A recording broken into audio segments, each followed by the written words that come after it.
When workers began demolishing a house, they exposed a historical secret hidden in the walls.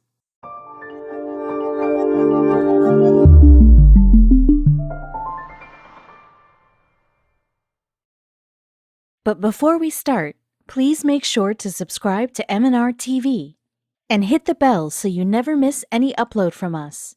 Also, leave a like right now. The task at hand seems simple enough. A demolition crew has gathered to tear down an old house.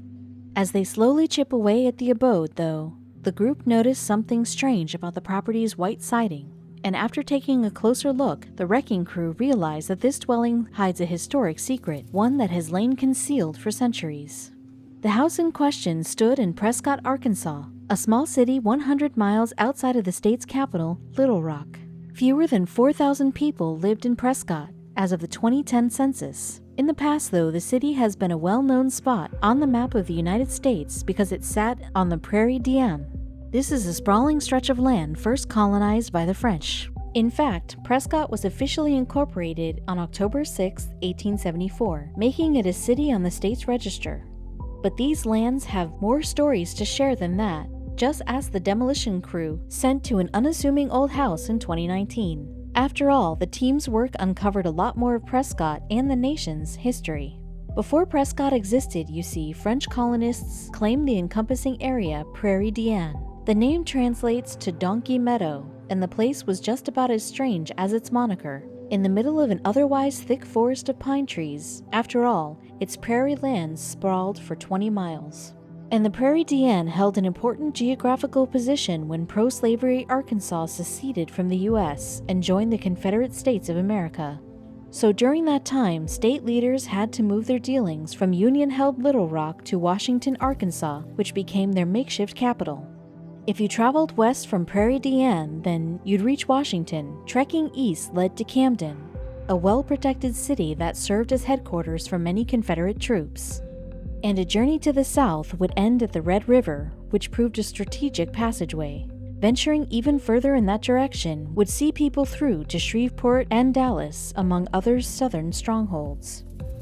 Once the Union Army took over Little Rock, then Prairie D'Ane became an important piece of land for the Confederacy. In fact, as Southern soldiers fled their former capital, they began to build defensive works along the trail from there to Washington. It proved impossible for the Confederacy to construct adequate defensive positions across all of the prairie land, though, because it was simply too large. Nonetheless, the Prairie D'Ane formed part of the territory between the Union and the Confederates' new capital in Washington, so if the Union soldiers got through this location, they'd have a clear pathway to their foe's hub. The force's effort to do just that began with the Battle of Prairie D'Ane, which commenced on April 9, 1864. Just south of Prescott, Union and Confederate soldiers fought for 4 days over the 20-mile stretch of prairie land. The Union forces eventually won the Battle of Prairie D'Ane, and their leader, Frederick Steele, then decided to march his troops toward Camden. That's because his soldiers needed supplies, of which they found very little in the fortified city of the Prairie's east. In the end, then, Steele took his troops back to their base at the captured city of Little Rock. But the journey there resulted in one of the bloodiest fights recorded during the Civil War, the Battle of Jenkins Ferry. And after skirmishes lasting 2 days, the Union forces again emerged victorious, eventually returning to their well-protected Arkansas seat. Just under a year later, the Confederacy's General Robert E. Lee would wave the white flag at the Battle of Appomattox Courthouse. This meant victory went to the Union's Ulysses S. Grant in both the battle and the Civil War. That's because Confederate generals across the country followed their leader and surrendered too. Of course, with the end of the Civil War came a new era in U.S. history called Reconstruction. This is when all slaves went free, and the country quite literally had to rebuild after years of conflict. Slowly but surely, though, the states banded together to build national unity as a single set of United States. Although not a major landmark in Reconstruction-era developments, Prescott, Arkansas did receive its official platting in 1873. This meant that the land was mapped or chartered with all of its proposed features. In the case of the small city on the Prairie D'Ane, this meant penciling in a train station for the then-in-construction Cairo and Fulton Railroad. The railroad would help Prescott grow into a bustling city, Its original layout featured a grid of 48 blocks down the middle by the Cairo-Fulton tracks, and local merchants relied on this method of transport to move their products in and out of town, which helped businesses too. The Reconstruction era saw Prescott achieving several other imports first. For instance, the city got its newspaper in 1875, 2 years after it cut the ribbon on its first post office. In the last year of Reconstruction, 1877, the country seat moved to Prescott, highlighting the metropolis's importance to the area. So Prescott became a governmental and legal hub in the wider Nevada County limits. Telephone lines and a water and light plant arrived in the turn of the 20th century. At the same time, timber became a big industry for the city, as well as cotton and peaches. All of it traveled out of town via train. But times change, and as previously mentioned, nowadays fewer than 4,000 people live in Prescott. The city covers 6.5 square miles, which gives the place a population density of about 565 people per square mile. But not every building in town is used anymore, and in 2019, a crew attempted to remove one such home from the landscape. The home in question sat on Prescott's Green Lawn Avenue, and it seemed simple enough from the outside. White siding covered its exterior, and the abode had a simple rectangle shape. Its facade featured 4 windows and a front door too. It likely seemed like a basic teardown to the crew in charge. As the crew started to deconstruct the Green Lawn street home, however, they noticed something strange. The white siding on the home's exterior covered the bones of the dwelling, and this structure held a secret long forgotten. Indeed, the house contained a huge piece of local history. Specifically, peeling back the layers of the Prescott's home revealed that it had been built around the structure of another, much older dwelling. It was a log cabin, in fact, one that measured only 18 feet by 20 feet. And experts found its history may trace back to the start of Prescott itself. The Nevada County Depot and Museum subsequently looked into the uncovered cabin's lengthy history, and the researchers found that the structure hadn't always sat on Green Lawn Street. So between 1933 and 1955, someone had moved the structure to its final location. Along the way, too, someone had changed the layout of the abode. The cabin itself measured in at less than 400 square feet. But the White House in which it sat was larger. The museum explained how the building's footprint had changed over time in an October 2019 Facebook post. Staff wrote the cabin had been added onto and the exterior encapsulated with siding. Land ownership records revealed even more about the log cabin's past to the museum's experts. It seemed that the home originally stood on Prescott's Miller Hill, and documents showed that a man named John Vaughn owned that land between 1850 and 1860. This gave a good clue as to when the cabin was built. Even more interestingly, the location of Vaughn's land seemed to be near one of Prescott's most famous landmarks, the Prairie D'Ane battlefield, where Union soldiers had defeated the Confederates in 1864. This meant that the cabin's inhabitants may have witnessed a major Civil War battle. The materials used to build the cabin seemed to support this estimation of its age. As resources changed when trains started arriving in the Reconstruction era, the museum's Facebook post explained, "It is made of hand-hewn timbers and predates the coming of the railroad in the 1870s, which brought sawn lumber." The museum also made it clear that the historic cabin would end up in good hands. Staff shared via Facebook that a local donor had handed over enough funds for them to buy the cabin. That way they could disassemble it, store it, and one day rebuild it alongside the Prairie D'Ane battlefield where it once stood. Moving the cabin hasn't proved particularly straightforward though. Soon after the museum made its intentions clear, a debate rose about the cabin's ownership. So until the issue was resolved, the organization couldn't take over the structure, deconstruct it, or put it on display for the world to see. Eventually though, the museum will have to follow quite a painstaking protocol to take the cabin down. One of the organization's board members made a call for volunteers on Facebook. He said that they needed a team because they would have to tear this down piece by piece, label it, store it, then later reassemble it. Until then, the local and online community who saw the news of the log cabin shared their joy over the discovery. Many people highlighted the addition of siding and how the home's previous owners had inadvertently preserved history by updating the exterior. One Facebook user wrote, "It is in magnificent condition." Others pointed out interesting cabin details that the museum had missed in its initial roundup. For instance, a commenter noted, if you zoom in, you can see the square nails that were used. So much history hidden from the public's eye. Most viewers gushed over the discovery of such a special landmark, too. One person wrote, "Now this is news I love seeing, the history in our country." Another lauded the museum's efforts to protect the cabin, writing, "Thank you for saving this building. It is a wonderful piece of history that will live on." As it turns out, though, it's not the only remnant of its kind to have been uncovered in similar circumstances. One person on Facebook noted that their abode had the same Civil War-era infrastructure. Namely, they said their home had been built with the same type of timber. The commenter added, "There is a straw mix with mud packed between the logs. The walls of this house are about 10 inches thick." Similar finds have also made the news, just as the Prescott cabin did. In 2017, for instance, Kevin Kemp and Jennifer Alexander had big plans to rip down their Dublin, Ohio property so they could build a new one in its place. Before that big project, though, Kemp had begun to pull wood paneling from the walls, and he noticed something. Kemp's friend Larry Daniels was there to help with the project. The homeowner shouted to Daniels as he peeled back layers of wood paneling, according to the local daily newspaper, the Columbus Dispatch. Kemp said, "We pulled off one of the pieces of paneling, and I said, 'Larry, that's a log.' We pulled off another, and I said, 'My God, this is a log cabin.'"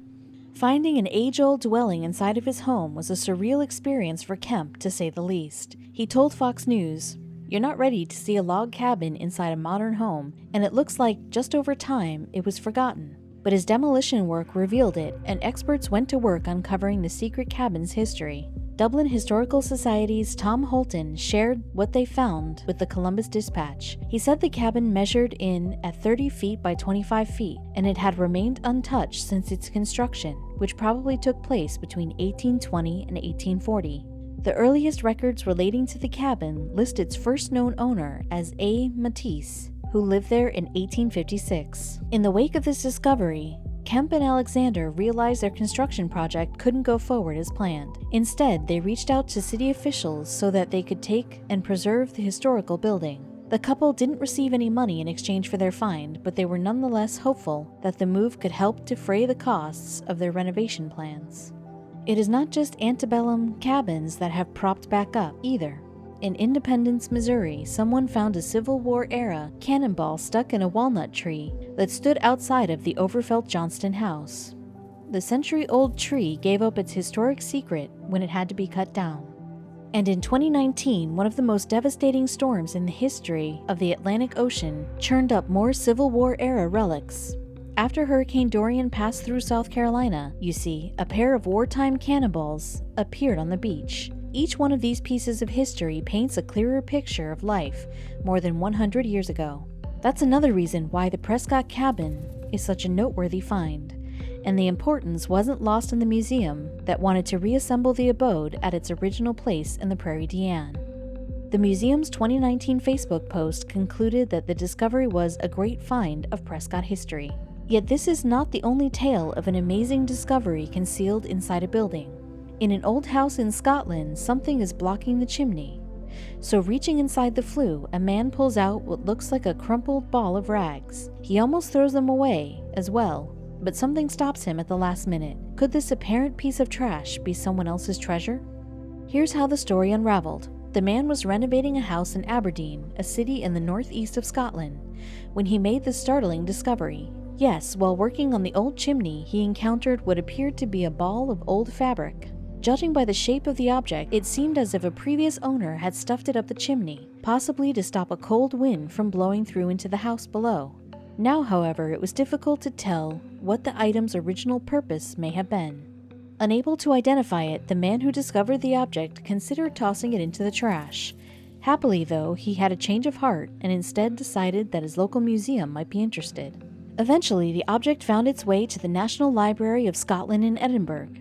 Rolled up in a polythene bag, it certainly didn't look like much when it arrived. However, researchers soon realized that they had uncovered an incredible find. In fact, conservationists at the library quickly determined that the unassuming bundle of rags was actually a map, one dating as far back as the late 17th century. What's more, they believed that it would have once been a great status symbol for its owner. Back in the 17th century, maps were seen as enviable possessions and a sign of great wealth, and the object here was no different. Measuring 7 feet long by 5 feet wide, the chimney map, as it became known, would once have been given pride of place in its owner's home. Apparently, it was produced in London, England, by a mapmaker named George Wildey. However, Wildey was known for copying maps initially drafted by others, and the origins of the chimney map are actually thought to have lain in Amsterdam in the Netherlands. Experts in fact believe that the map was based on one drawn up by Schenk and Valk, who were popular Dutch mapmakers in the 17th century. Formed from 8 separate sheets of paper and designed to be hung on a wall, it would have required a great deal of space to be properly displayed. In order to make the map his own, moreover, Wildey added illustrations of famous people and places around the edges. And incredibly, experts at the library were able to painstakingly restore these details and provide a fascinating insight into life more than 300 years ago. Because of the presence of William III of England and his wife Mary in a prominent position on the map, researchers were able to date it around 1690. In fact, they initially speculated that the king's Protestant religious beliefs might have caused the map to be hidden away. It's more likely, however, that the map's value simply faded over time. Although it was once a symbol of wealth and power, its significance would have decreased as the world around it changed. Nonetheless, how the map ended up in Aberdeen remains a mystery, although staff at the National Library of Scotland must be glad that it did, and after a lengthy and difficult restoration process, they were able to restore the map to its former glory. According to conservator Claire Thompson, the restoration was the hardest job she had ever faced. Much of the paper had been lost, she told Discover, the National Library of Scotland's magazine in 2016, and the remainder was hard and brittle in places and soft and thin in others.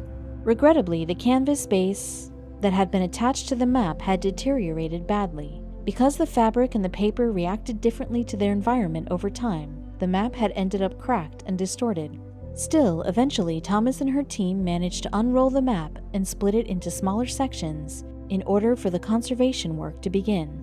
First, they attached the pieces to a temporary backing and used a humidifier to gradually reintroduce moisture to the fibers of the paper. As the paper became less dry, Thompson was able to gently prise open the map's remaining creases and folds. Next, the team carefully lined up all the pieces in their correct order, so at least the full picture was beginning to come together.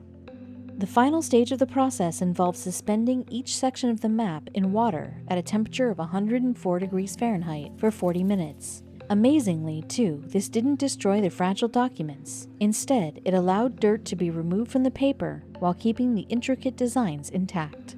The restoration was a resounding success. What had previously looked fit for the bin was revealed to be a beautiful and detailed work of art, featuring everything from scenes of exploration and great sea battles to far-off regions such as South America. Today, the map takes pride of place once more, just as it would have done 3 centuries earlier. This time, though, it's on display in the map's reading room of the National Library of Scotland, making it the pride of one of the largest cartographic collections in the world. As this discovery proves, sometimes it's the most unremarkable-looking objects that have the most fascinating stories to tell. Take, for instance, this other seemingly mundane find, which also took place in Scotland. The object in question looked like nothing more than a crumpled paper parcel when museum staff discovered it. However, it turned out to be something far more rare and valuable. Dr. Margaret Maitland was sorting through some of the extensive collection of objects in storage at the National Museum of Scotland in Edinburgh's Old Town when she came across an unremarkable-looking parcel wrapped in brown paper. And although it didn't seem very promising and was unlabeled, she decided to unwrap it anyway.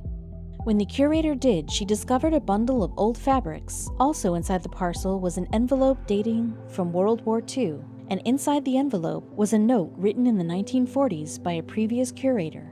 Moreover, it was when Dr. Maitland read the note that her interest was really piqued. The note stated that the contents of the unprepossessing parcel dated from ancient Egypt times. While what was in the package had in fact come from a burial tomb, now Dr. Maitland realized that she may be onto something really interesting, something that had languished in storage since the 1940s. Conservators at the museum assessed the fabric and realized that its age and fragility meant it would need careful treatment to ensure it wasn't damaged while being unfolded. The first stage of this process involved humidifying the material, which would subsequently make the cloth less brittle and easier to handle. Next came the painstaking task of unfolding the fabric, and this operation alone took some 24 hours to complete. It was also during the unfolding process that the museum staff became really excited. Dr. Maitland later told the National Museum Scotland website that they could see tantalizing glimpses of colorful painted details.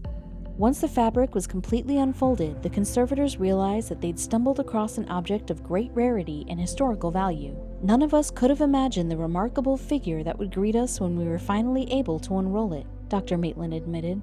Describing the extraordinary discovery, Dr. Maitland said, "The shroud is a very rare object in superb condition and is executed in a highly unusual, artistic style, suggestive of Roman period Egyptian art, yet still very distinctive. Indeed, remarkably intact.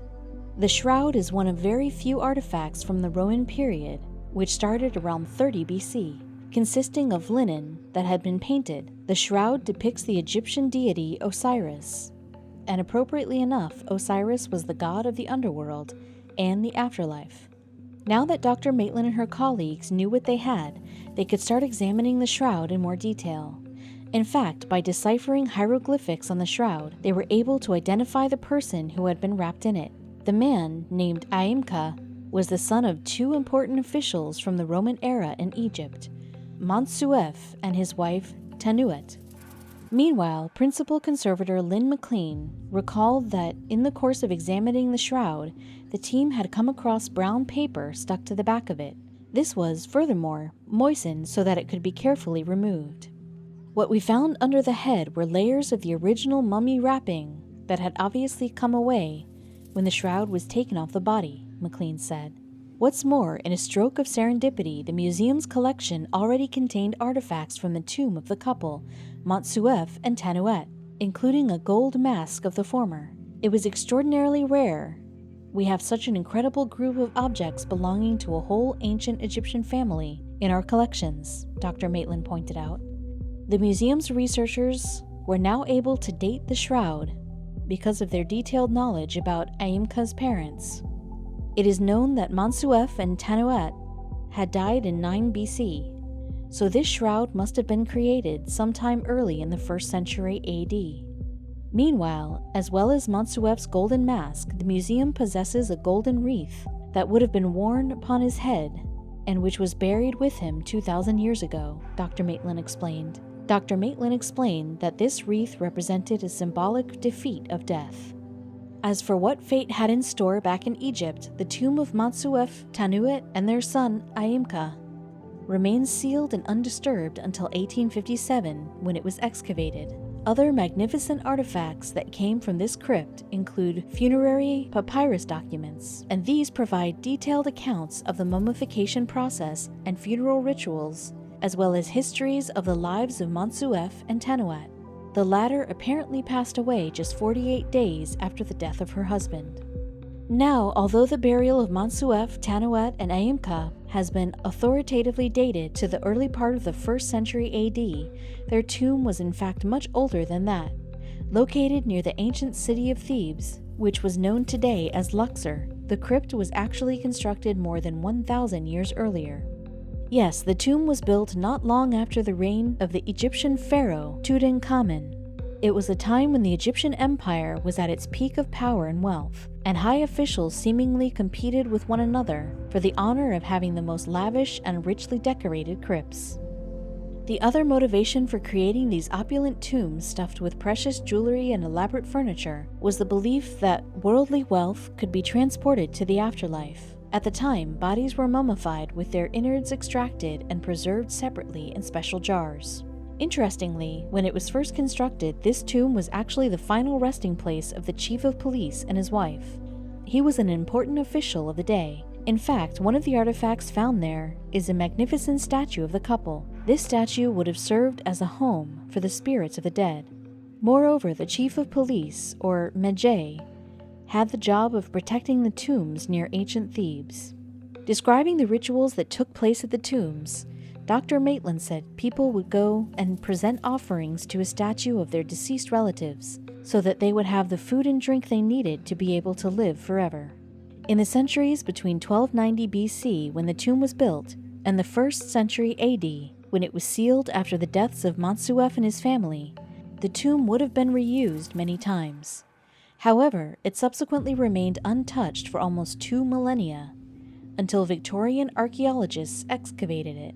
The beautifully preserved shroud later sat on a museum shelf for over 80 years, and history lovers the world over will be glad that it's finally been rediscovered.